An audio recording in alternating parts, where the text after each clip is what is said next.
তো আজকে আমি চলে আসছি আমার বোনের বাসায়। বোনের বাসায় আসার খুশিতে আমার ভাগ্নে আমার জন্য একটা পিজ্জা এনে দিয়েছে। আর এই পিজ্জাটা এমনভাবে ডলতেছে, এমনভাবে ঘুষি মারতেছে, বাবারে বাবা! এই ঘুষি মেরে ওর শান্তি হলো না, আবার একটা কাঁটা চামচ নিয়ে এসে কাঁটা চামচ নিয়ে সেটার ইচ্ছা মতো গুতাইতেছে। কি যে গুতাইতেছে আমি তো দেখে টাসকি, ও মা! আবার দেখি আবার মনে করেন যে কতগুলো টমেটো সস দিয়ে ইচ্ছা মতো মারতেছে। এই যে বল না কাঁটা গায়ে নুনের ছিটা, আর ঠিক ওইরকম ও কাঁটা গায়ে নুনের ছিটা দিতেছে, আবার এমনভাবে ডলতেছে মনে হচ্ছে যে ওর আশেপাশে যে কুটনি কতগুলো বেরিয়ে আছে ওরা নিয়ে বদনাম করে, সেই বদনামের প্রতিশোধ দিতেছে।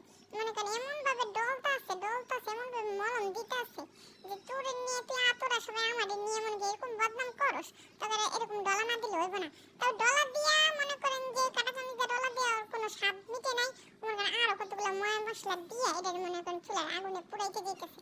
এমন কথা হলে পিজ্জা দেখে তো আমার তো আর ভালো লাগতেছে না।